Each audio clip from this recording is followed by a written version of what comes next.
You are Locked On Fantasy Basketball, your daily fantasy basketball podcast, part of the Locked On Podcast Network, your team every day.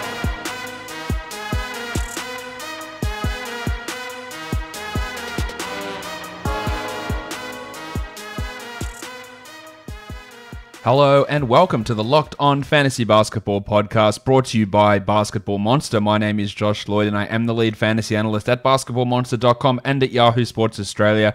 And you can find me on Twitter as always at redrock_bball and on Instagram at Locked On Fantasy Basketball. Well, I don't know when the NBA is going to be back, but I'm still going to be putting out as much content as I can. I don't know how all these things are going to go. We're going to try some different things, but today what we're looking at is a historical season recap, the 1987-88 NBA season. Michael Bolton. Let's get to it. Let's get to it indeed. Just some other things that we are going to do. We're going to do some dynasty shows. So we're going to be talking about some interesting players to look at from a dynasty perspective. We're going to do some interview type stuff. I'm going to have some listeners come on and interview me, a couple of those shows. I'm going to be interviewing some other people who are well known in their particular fields and talk about their interest in the NBA and in fantasy basketball. We might do some weird stuff that's not necessarily basketball related. We might talk some wrestling. We might talk some movies, some TV, some food. Who knows exactly where this is going to go, but there's still going to be stuff for you to listen to while you're stuck at home, self-isolating, social distancing, whatever it is you need to do, or if you're even recovering from an illness such as perhaps the coronavirus.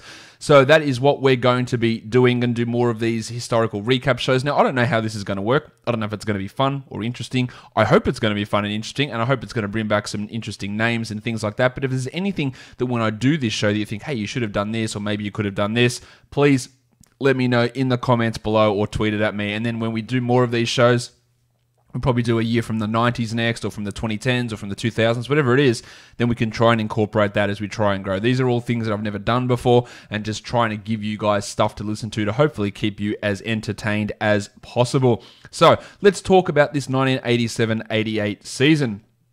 Let's start off by talking about, before we head into that year, what the NBA draft was for that year. That's a good idea to get the idea of the players coming into the league. This was the last time there was a 7-round draft in the NBA. A 7-round draft in the NBA. The year after that, they went to 3 rounds, and then the year after that, they went down to 2 rounds. David Robinson was the number 1 pick, but he didn't play, of course, because he was fulfilling his military service for the next 2 seasons.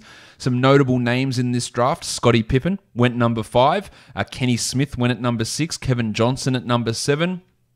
Horace Grant at 10, Reggie Miller at 11, Muggsy Bogues at 12, Mark Jackson at 18, Reggie Lewis at 22. They're probably the most notable names that we're seeing here in that first round. Brad Lohaus is an interesting guy in the second round. Vincent Askew, who had a little bit of time in the league here in the second round. Winston Garland as well. But they're the major names who came into the league in that NBA draft. Of course, that number 1 pick, David Robinson not playing. Armin Gilliam, number 2. Dennis Hobson and Reggie Williams, along with Scottie Pippen, they're fleshing out the top 5 in that NBA draft. For those of you that don't remember, this the 87-88 season, that was the Lakers. They were the champions. They beat the Detroit Pistons. It was a pretty interesting sort of run of things for the Lakers through those playoffs. They beat the Spurs in the first round 3-0. It was a best of 5 in the first round back then. But then, 7-game series the rest of the way. The Lakers beat the Jazz 4-3, the Mavericks 4-3, and then the Pistons 4-3 in the NBA Finals. So, yeah, really interesting to see that. This was a time when there was only 23 teams in the league. We hadn't had expansion just yet. This was the season where expansion franchises were awarded. The Hornets, the Heat, the Timberwolves, and the Magic all got their teams awarded to them during this season. The Hornets and the Heat would debut the next year, while the Timberwolves and the Magic would come 2 years after that. A weird bunch of in-season coaching changes. The Nets made 2 coaching changes during the middle of this season. They started out with Dave Wall and then replaced him with Bob McKinnon, then fired him and replaced him with Willis Reed. Overall, we had 5 teams change coaches during the season. The Kings were coached by Bill Russell, and then Jerry Reynolds took over. George Karl was the Warriors coach. He was replaced by Ed Gregory. So some interesting stuff happening here with 23 teams.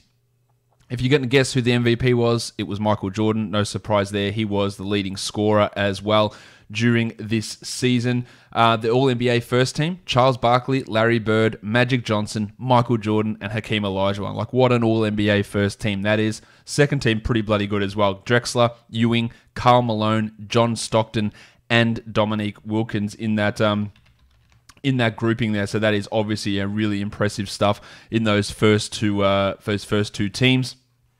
This was really the first year of Johnny Stockton's breakout as well, as he really jumped up and became that All-NBA second-team player. The All-Rookie team, you had Greg Anderson, Armin Gilliam, Mark Jackson, Derek McKee, and Kenny Smith.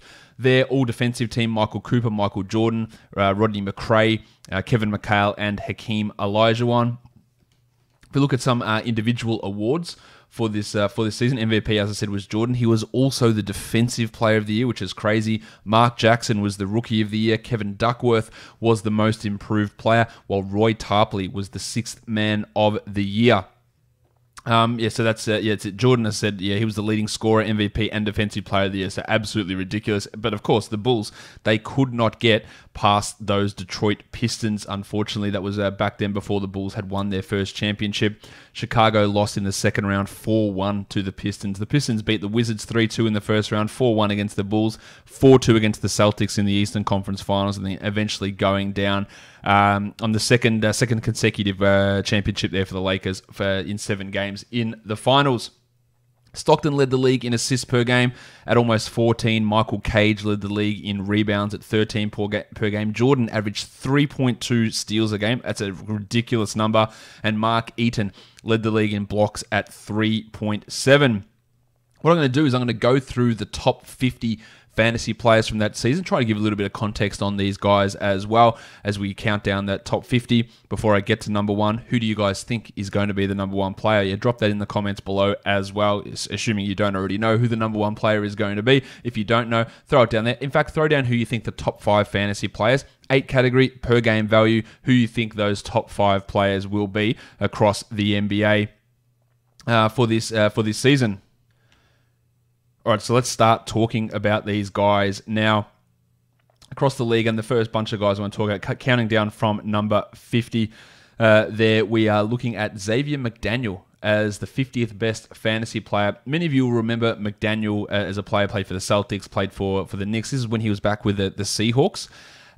He played 35 minutes a night and averaged 21 points per game. Now, this is the era when nobody shot threes, but because of the way that we do fantasy rankings, it's not based on just pure volume. It's compared to your peers. So a guy like McDaniel, who hit 0.2 threes per game, that was basically average in terms of his Z score. He was a negative 0.12. In fact, the average 3-point number, your dead even 0 Z score for 3-pointers made back in this season, was 0.22 per game. So that is what we're talking about here. So you can get big advantages if you're a guy who hit a lot of threes. Not that there were many of them, but the guys that did, they took a big leak up. Now, McDaniel was in his the age 24 season here. He was a pretty strong shooter. He averaged 1.2 steals per game, but mainly it was the 21 points that really pushed him to be that guy. He was a young player. Next, we look at number 49, Walter Davis of the Phoenix Suns, age 33 season. He was able to be that 49th ranked player. He was the year before a top 30 guy, or for the 2 years before that. In fact, he back in the 78-79 season, Walter Davis was the 5th ranked fantasy player. That was his second year overall. Averaged 24 points as a second year player with almost 1.9 steals and 56% shooting. That's before the 3-point line even came into play. So he was an older type player, a 6'6 guard, who played 15 seasons and was a really, really useful fantasy guy, a guy averaging 4-5 assists per game, as well as being a 20-point per game scorer. Not many people, I don't think, would know too much about Walter Davis. Number 48 on that list, Steve Stepanovitch. He played for the Pacers, 27 years of age at that point. Really into this area because of his rebounding, into this area of ranking, 8 boards per game. He averaged only 13 points, but a strong rebounder with some good free throw percentage as well. 81% there on his free throws for Steve Stepanovitch. This was, in fact, his last season in the NBA. He was a top 40 player the year before that, but that was his last year in the NBA. He only played the 5 seasons as a 6'11 center. Number 47, current NBA coach Nate Mcmillan. That was, I believe, his second season in the NBA. He played 30 minutes a night. How was he this high? Because he averaged only 7 points per game, but almost over 8.5 assists and 2.1 steals. Some really big numbers there. You'll see that with a lot of these guys, just some wildly high numbers in certain categories that we don't really get those numbers up as high as we do. This was close to his best fantasy. Actually, it was his best overall fantasy season as in his second year. He never, Nate McMillan, averaged over 10 points per game in his career, which is pretty wild. He did have the third year of his career, he averaged over 9 assists per game, and had some wild steal numbers as well. Through the 92 to 95 season, he averaged 2.4, 3, and 2.1 steals per game, always averaging big numbers of steals, which made him a really strong fantasy guy, especially a specialist for those steal numbers.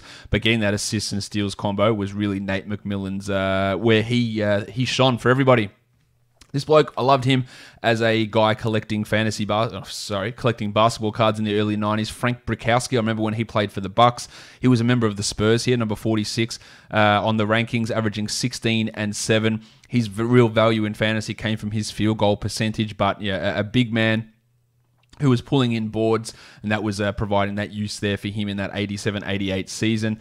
That was his best fantasy year as well. Prior to that, he'd barely played. He played 32 minutes a night. The year before, 11 minutes, 8 minutes, and 14 minutes in his first 3 seasons. So this was really the Brickowski breakout, if you want to call it that. The big brick shithouse putting up some pretty strong numbers there with his rebounding numbers. I mentioned it before, but the sixth man of the year was Roy Tarpley, and he is your 45th ranked fantasy player. He averaged only 28.5 minutes a game, 13 points, but he averaged almost 12 boards per game. He was a 50 and 74% field goal and free throw percentage guy. A steal and a block, which is as close to a triple one as you get back then because nobody really shot threes. But Tarpley was a 6'11 forward. He only played the 6 seasons in the NBA. This was his second year, so really putting up those big numbers to jump up. This wasn't his best fantasy year.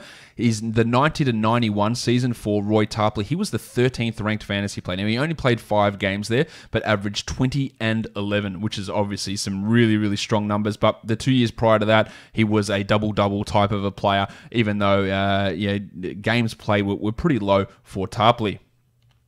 The Roy Tarpley story is pretty wild. He was suspended from the NBA multiple times. The reason why he had so few games and why there's all big gaps in his overall play is because he was suspended multiple times for alcohol abuse. You go through and have a look there. In the 89-90 season, he was arrested for driving while intoxicated. He was suspended by the NBA. In 91, he was suspended again for another DWI. And then a few months later, a third violation and he was banned from the league. He returned in 94, 3 years later, and then permanently banned in December 95 for using alcohol and violating the terms of his court-imposed personal aftercare program. So the numbers are really strong, but he just wasn't able to stay on the court because he could not stop drinking and driving. So Roy Tarpley, who was putting up some good numbers, wild, just multiple league suspensions, then eventually banned from the NBA. At number 44, one of the best names in NBA history, Kiki Vandeweghe, who was a member of the Portland Trailblazers back then. He was, for that time, a really, really good three-point shooter. Excellent percentages, 51 and 88% overall. He was a 38% three-point shooter and hit 0.6 per game, which again, back then, is a huge, huge number. That equates to someone, let's see if I can figure out exactly what it equates to. It equates to someone these days hitting, and this is going to sound absolutely wild if I just get the exact right number there of where we're at. Fred VanVleet hits 2.7 threes per game, and it's the exact same Z score as Kiki Vandeweghe had back then for hitting 0.6 per game. So that is how good he was. Like, that is 2.8 threes per game, or 2.7 threes per game in today's volume and in the way that threes go from there. So really strong numbers from Vandeweghe. He averaged 20 points per game in 28 minutes also. So some pretty big numbers, but those percentages and those three-pointers really made him a fantasy star. But he was better back 83-84. He was the 4th best fantasy player. He averaged 29, 5, and 3. They are crazy numbers, and the percentages were insane. 56 from the field and 85 from the line on massive volume. Over 20 attempts from the field and 7 free throw attempts. Those numbers are absolutely crazy. I've got a feeling this podcast is going to go forever if I keep talking about these players. I don't want it to go for too long, but man, there's so much to talk about with these guys. So let's go on to the next one at number 43, Rocket Rodney Higgins from the Golden State Warriors. Again, a lot of these players back then were really, really strong in the free throw percentage. Now, of course, if you're really strong in free throw percentage and everyone else is, it does mean you have to be even better than everyone else to get that big number. But one of Higgins' real strengths was 53 from the field, 85 overall from the free throw line. Not doing too much in the rebounds or blocks or defensive numbers, just a solid enough scorer who really brings that value through in his percentages. And then at number 42 is Thurl Bailey, back of the Utah Jazz back then. Bailey, this was his best fantasy season, averaging 20 points per game during that time. Really good scorer. He blocked shots as well, 1.5 blocks per game as a forward. Not that efficient. Yeah, you see a lot of big men, 55, 56%. Only 49% shooter during this season, and only top 50% from the field twice in his career. Good free throw shooter, but just couldn't get that overall field goal percentage up, which if he had tied that with everything else he was doing, a solid enough rebounding, good scoring, then Thurl would have been able to put up some really, really strong fantasy numbers after that. Onto my second page of guys here at number 41. It is Glenn Rivers, also known as Doc, from the Atlanta Hawks back then. Doc was a 31-minute-a-game point guard for the Atlanta Hawks. He played 80 games. Where his value came from, over 9 assists, almost 1.8 steals. Shooting not that great from Doc, 45 and 76, very similar to Austin Rivers' type shooting numbers. But Rivers was a really strong fantasy guy who peaked the year after to be the 23rd ranked player back then. But this was, I believe, Doc Rivers' second highest scoring season and his second highest assists season as well. After this year, he was able to become a really strong free throw shooter, 86, 81, 84, 83, 82 for the next 5 seasons. So sort of turned his free throw shooting around after this season. Number 40 is Vern Fleming of the Indiana Pacers. He averaged 14 points and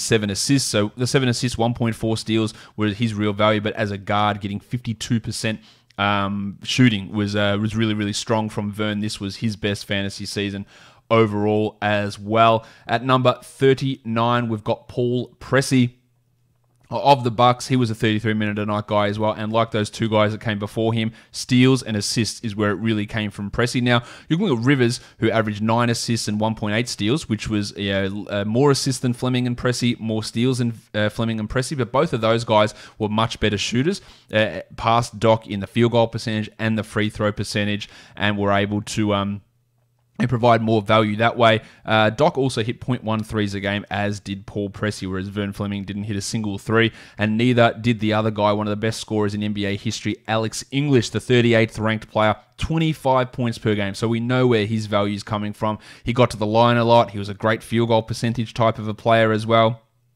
50% from the field, and surprising, I think not many people, we know Alex English and we associate all that great scoring with him, but he averaged almost 5 assists per game. Now, he was a guy that was a first round player for 5 seasons in a row before this year, where he did start to drop off, and the reason he was able to get so high is his scoring. There was 26, 27, 28 a game. He had a year where he was putting up, this is the year from Alex English, 82-83, averaging 28, 7, and 5 with 1.4 steals and 1.5 blocks on massive percentages as well. He was just a huge, huge fantasy beast, and this was the beginning of the decline for him, starting to drop way off in his age 33 season, and we'd see him fall even further after this one. At number 37, a player which, for some reason, I had a real connection with growing up, Otis Thorpe. He was one of those guys that whenever you opened a packet of basketball cards, you'd always get him. When he was a member of the Houston Rockets, I believe he used to wear number 0 during that time. And you always see Otis Thorpe, just consistently getting the Otis Thorpe cards. This was his last year in Sacramento, where he averaged 21 points per game. A really strong rebounder as only a 6'9" forward. Over 10 boards per game. Not much else there, but really strong rebounding numbers and scoring numbers from Otis Thorpe. Another pretty familiar name coming up here, Robert Parish, getting towards the end of his career, 34 years of age. We know he'd play until he was about 82, but we saw his numbers start to drop off here. He never really was able to, or never was able to crack the top 10. The best ranking he had in fantasy was 11th back in 80-81, but still averaging a 14 and 8.5, blocking blocking shots at a pretty strong level, but his field goal percentage up at 59 was the real anchor for his overall fantasy value. Number 35, another player, which it's amazing to me that Moses Malone is younger than Robert Parish, but this was Moses Malone's age 32 season. He still averaged 20 and 11. The percentages, the defensive numbers, no assists. He doesn't do too much there. But it is just the scoring and the rebounding combination that had Malone be an excellent fantasy guy. He was a top 10 guy for 5 or 6 different seasons. We know, big scorer, big rebounder, and even back then he was able to block shots. But as he got a bit older, those numbers dropped way off. From his peak at 2.2 blocks per game, he was well down here at under 1 block a game, and also saw some of his efficiency drop off, although not a huge amount there from Moses Malone.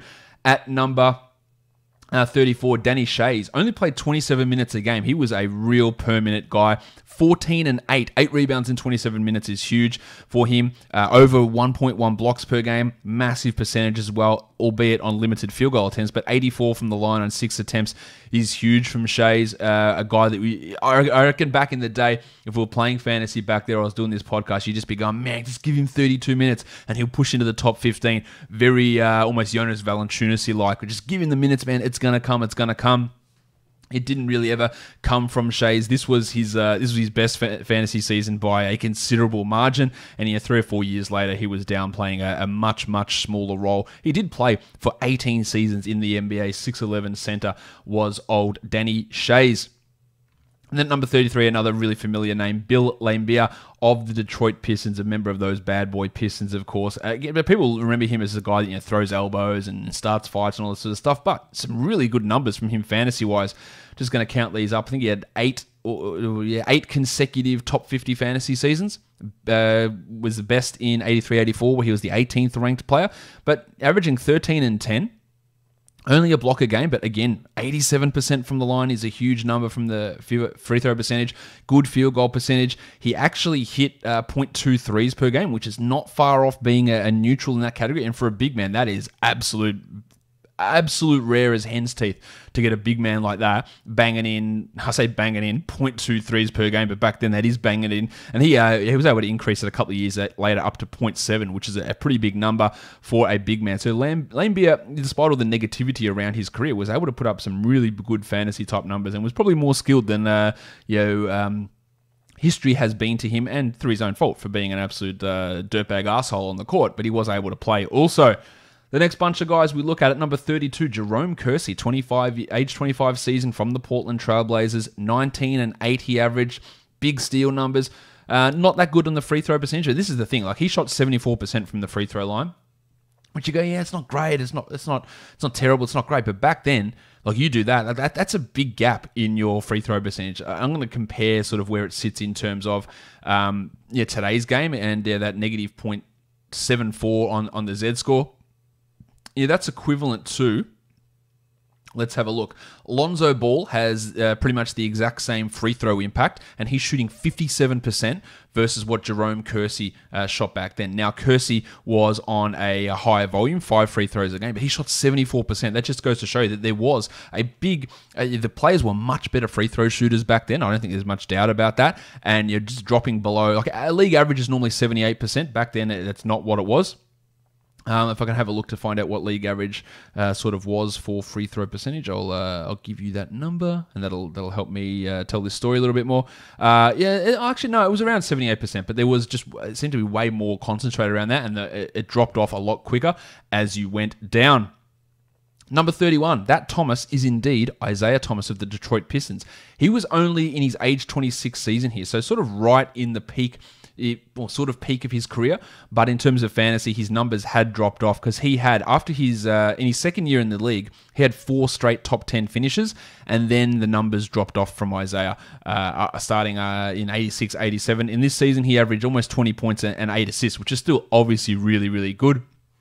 But the reason that the numbers dropped off is those assist numbers came down. He was a consistent 10 plus, 11 plus assist guy. He was down at 8.4 this season. He was also a guy that got over 2 steals for the first 5 years of his career, and that started to fall off as well. The percentages were all pretty similar. He was an above average 3-point shooter for the time, although Yeah, that's not saying too much, but he hit 0.4 a game, which gave him a little bit of value and hit him at 31%, which again, back in that day, was not a bad number.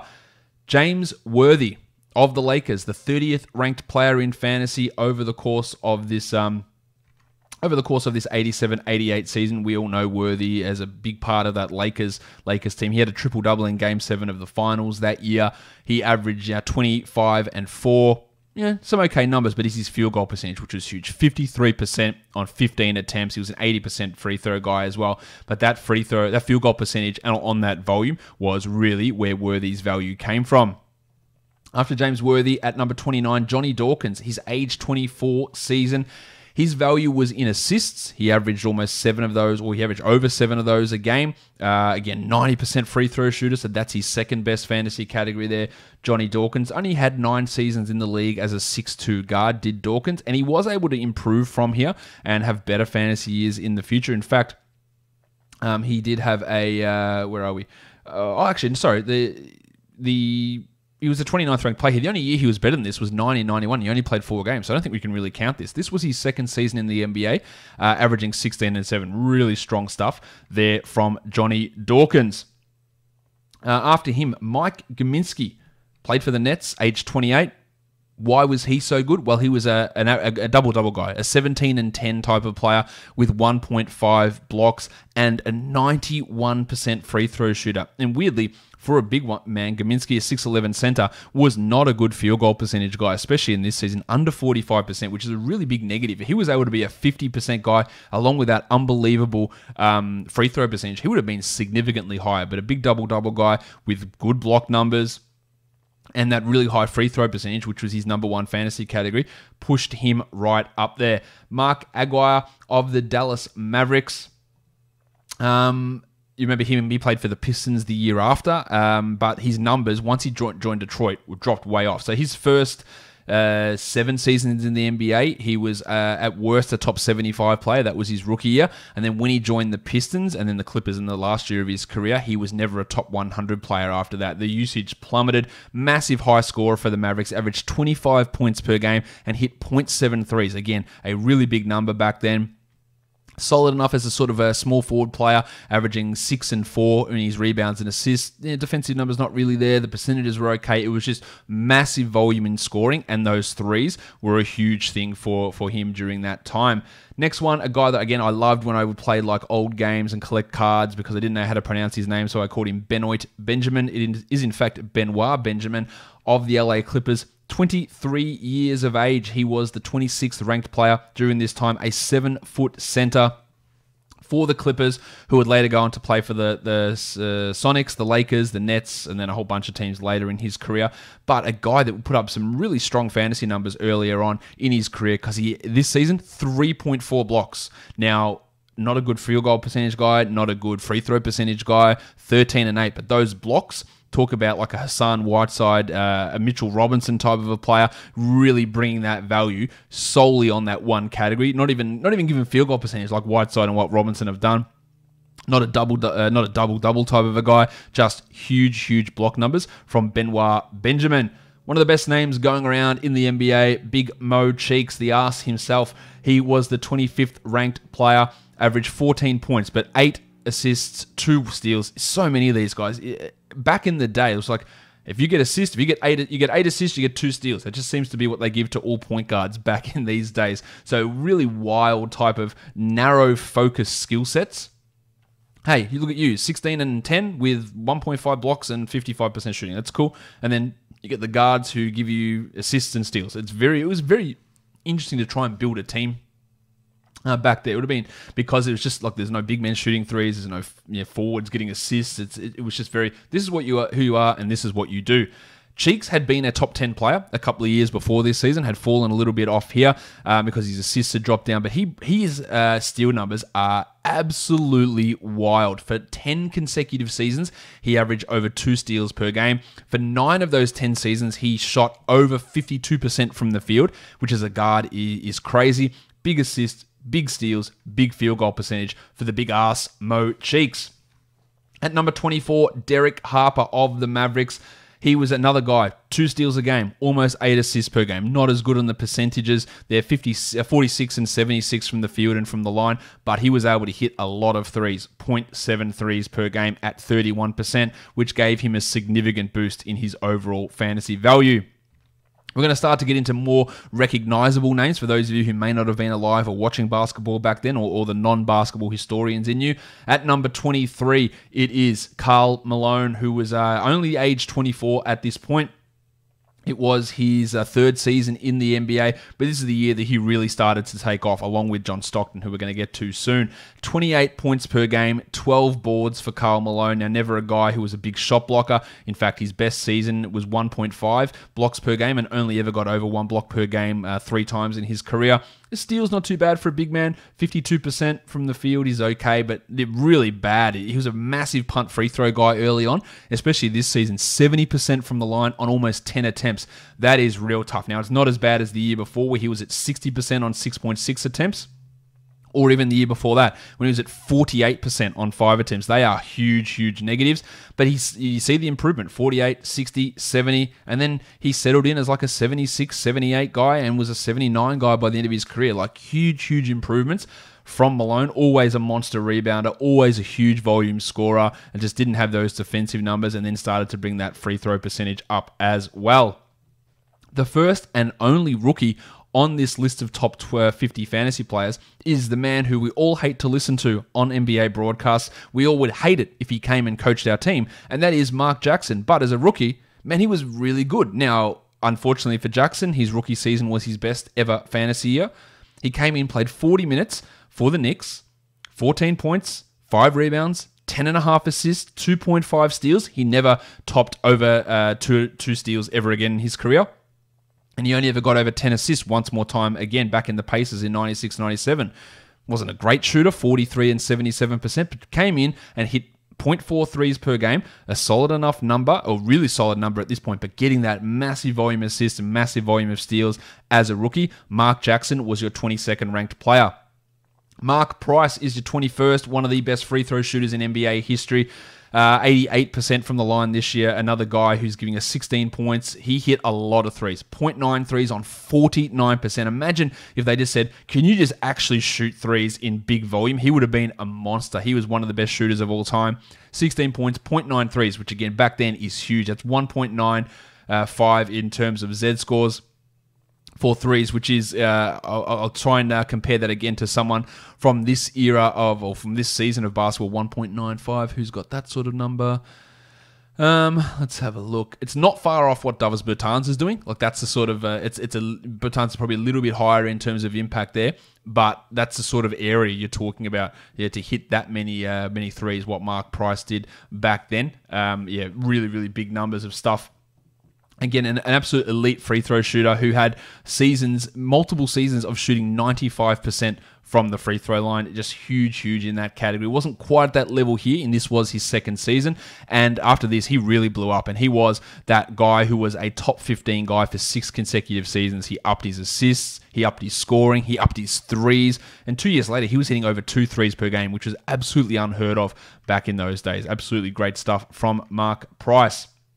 The next guy we look at is Jack Sikma. When I hear the name Jack Sikma, it feels to me like he played in the 50s. I don't really think of him as being a guy playing in the 87-88 season. He was towards the end of his career, his 3rd last season, but man, his fantasy ranks are wild throughout his career.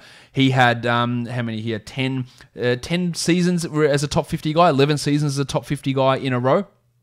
Really just some huge, actually 12 seasons, some huge numbers there. He averaged 16 points, but it was the rebounding where he almost got 9 per game, and again, 92% from the line on 4 attempts per game. Huge numbers there in the free throw percentage category.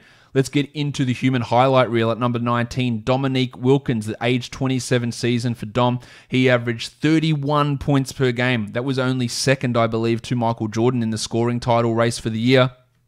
He hit threes, half a three a game as well. He was that prototypical type small forward, power forward, probably more of a power forward these days, but he was only 6'7". He always, when I remember watching him, like he felt like he was like 6'9", 6'10", and just with huge ability to jump, but again, more of a small forward type. It's a massive scorer was Dominique Wilkins. Didn't do much in the defensive numbers, a really good free throw guy on high volume.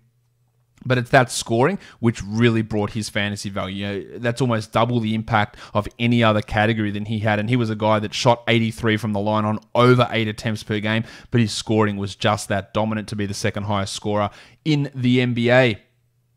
Dale Ellis, then of the Seattle Sonics. He came in because, why is he this high? Well, he averaged 26 points per game, which is huge, but that's not his best category. He hit 1.4 threes per game, and that is ridiculous. Not as ridiculous as the next guy, but it is ridiculous back in those days. He shot 41% from deep. He was a 50% overall shooter, but again, it's that scoring and those 3-pointers from Dale Ellis who put up those big numbers. Now, he had stops with the Bucks and with the Spurs. I remember him mainly as a member of the Spurs and the Nuggets back in that. That was really my peak getting into the NBA, that 92, well, I think 91 was my first season watching, but then 92 collecting basketball cards, watching a ton of it back then. And that's when he was with the Spurs and with the Nuggets. But just to be able to hit 1.4 threes per game back in this day is a huge thing from Dale Ellis. But as I said, the guy above him, Michael Adams, of the Denver Nuggets, 1.7 threes per game. It's not the highest number. We're going to get to that later on.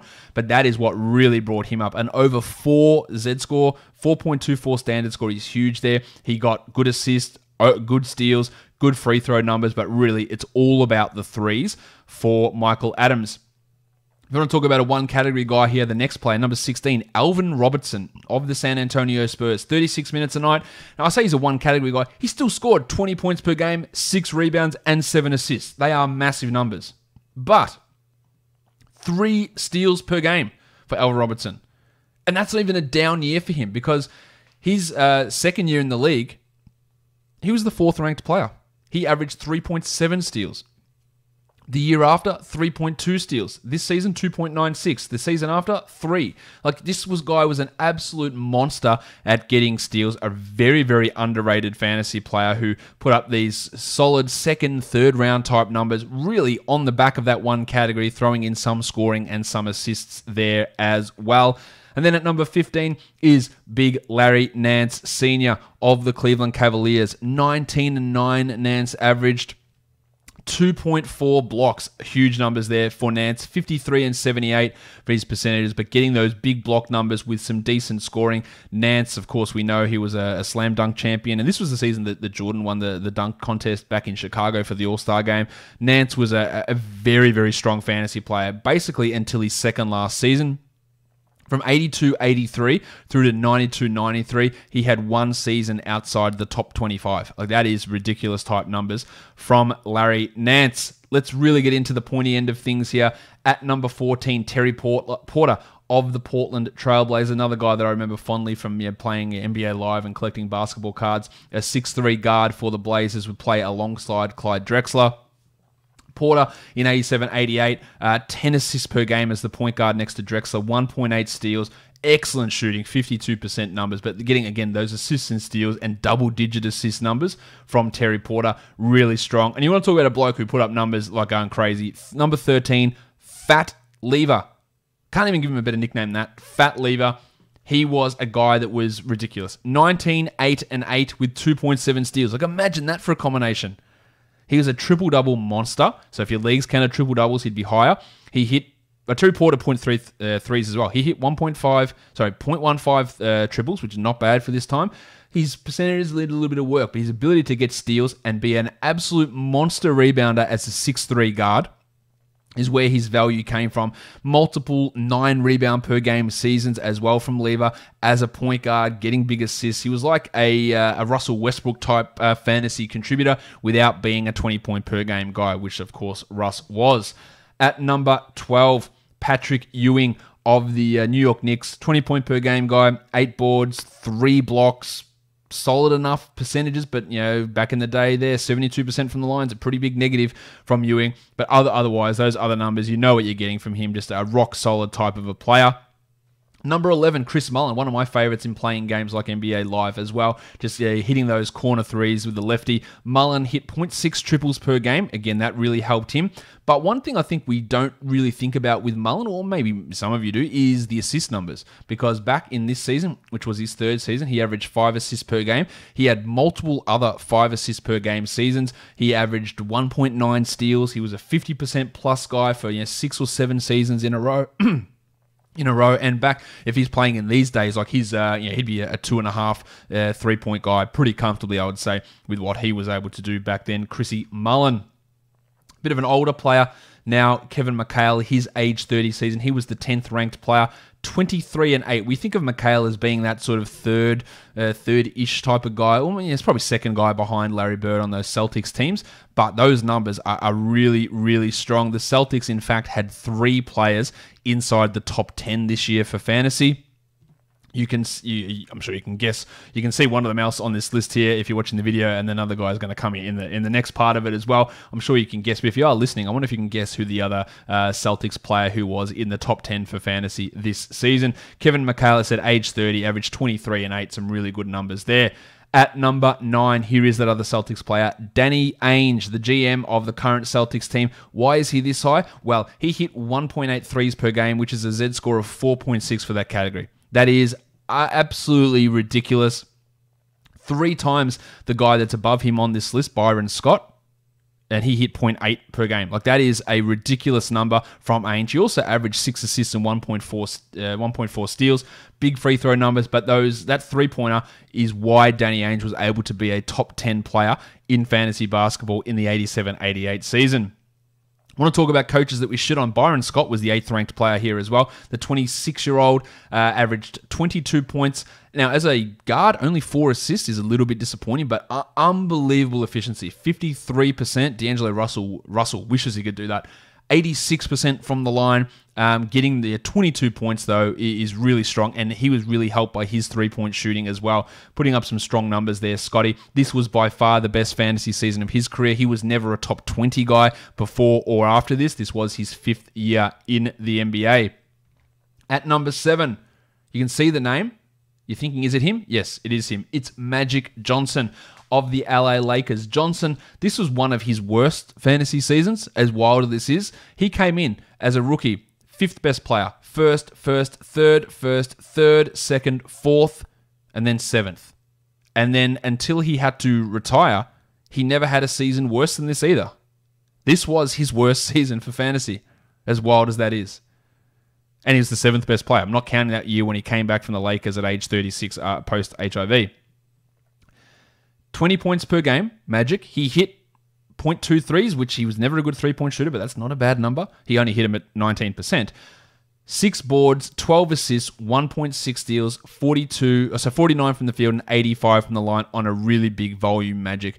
Just some huge numbers, but it's those 20 points, 12 assists, 6 rebounds, 1.6 steals that really bring Magic to be an absolute elite player, and great free throw percentage on really high attempts as well. Number 6, there's only one of these blokes, and that is Hakeem Elijah of the Houston Rockets. Hakeem averaged 23 points per game.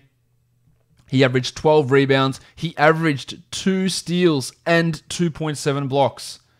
And you go, well, why the hell is he not as higher? Well, because he was only a 70% shooter from the free throw line on 7 attempts. So that dropped those values down pretty low there. But otherwise, Hakeem was an unbelievable fantasy guy. And you talk about how Magic's seasons went. This was Hakeem's 4th season.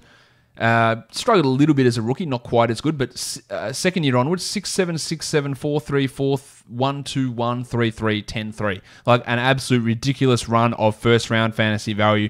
The steals, the blocks. He had seasons of over 4 blocks per game as well, Hakeem Elijah. Let's move on to the top 5 now. If you're watching the video, you can see the number 1 player has been revealed. At number 5, it is Clyde Drexler. He averaged 27 points per game, almost 6 assists and 2.5 steals. Shot the ball really well. We know how good Drexler was. At number 4, Johnny Stockton. This was the beginning of his breakout. Sort of really coming from nowhere as not, that was, I guess, talked about the arrival of Karl Malone. This is the arrival of Stockton. The year before, he only played 23 minutes a night. He but stepped it up to 34 a night here. 14 assists, 15 points, hit the threes at an okay rate as well. 3 steals per game. So look, massive assists, over 4 standard scores for your assists, or over 3 standard scores for your steals. 57% from the field and 84% from the line. Just ridiculous type numbers from Johnny Stockton. And the top 3 here just reads like an absolute top 3 of NBA basketball in general, or a big 3 type of guy. So at number 3, Charles Barkley of the Philadelphia 76ers. He averaged 28 and 12, 1.3 steals, 1.3 blocks. He hit 0.6 triples, which was really, really good. And he can bitch and moan about threes as much as he wants. He was one of those guys back then. People weren't taking threes. He was. So I don't know why he's so against it. 59% shooting overall. Just insane efficiency. Wasn't that good from the free throw line. Probably could have pushed a little bit higher, but the gap between 3 and 2 is pretty significant. And at number 2, you may have guessed it, but it's Michael Jordan. 35 points. Now, he hit 0.1 threes a game on 13%. Not good. 5 boards, 6 assists, 3.2 steals, and 1.6 blocks. We talk about the best shot blocking guards of all time, and Danny Green comes up, and you hear John Wall. Michael Jordan was a guard, and he blocked 1.6 shots per game. Why is he never brought up as being the best shot blocking guard of all time? We know he's probably the best player of all time, but that is a stupid number for a guard. That is his career high. So were the steals, but those numbers are insane. 54% from the field, 84 from the line on over 10 attempts per game. Jordan had a total overall value of 1.76 during the season. For reference, James Harden is leading rankings for fantasy basketball this season at 1.41. Jordan was at 1.76 and was not the best player. I'm pretty sure you can guess who the number 1 player was by now, just by the name that has been omitted from this list. But Jordan, at 1 point, that is a ridiculous fantasy season. Like assists and rebounds and huge scoring and massive efficiency and free throw volume and then blocks and steals as well. The only thing he's not doing is hitting threes. Like that level, like Harden last season didn't even reach that level as a 1.76 guy. He was only 1.7. Like that is a ridiculous, ridiculous number from Michael Jordan, and still he came in second because number 1 was Larry Bird. Only barely pipped him at 1.77. Bird averaged 30 points per game, but why was he able to get ahead of Jordan? Because he hit threes. 1.3 threes per game. Not many players hit over 1 a game. Very few of them indeed. Bird did it. He averaged 9 boards, 6 assists, 1.6 steals, 53 and 92 as his percentages. Just elite free throw numbers. And this is at age 31, Larry Bird. Like this is not peak Larry Bird at all. But we're talking about Magic Johnson's fantasy ranks. Look at Larry Bird's. 4th as a rookie, 4, 2, 1, 2, 1, 1, 1, 1, and then the back injury really kicked in, and then he wasn't the same. 35th year after that, but then 6, 8, 10, and 8 to finish out his career. Rebounds, assists, steals, scoring, threes, elite free throws, elite free throw volume. Larry Bird was your number 1 player in the 87-88 NBA season. I don't know what else to really talk about with this year. Like I could go for hours and breaking down this stuff, but let me know. What did you think? Do you like this sort of recap? Would you like me to do this for other years? What other stuff would you like? Wouldn't you like? Drop it in the comments and leave it to me on Twitter as well. Subscribe. You'll never miss an episode. I've got some great episodes coming up this week as well. Talking to some people. Going to be talking, most likely, assuming it doesn't fall through, to Dan Besbris of Hoop Ball tomorrow, talking about some of our fantasy surprises and things like that for this season. Guys, we are done here. Thank you so much for listening, everyone. See ya.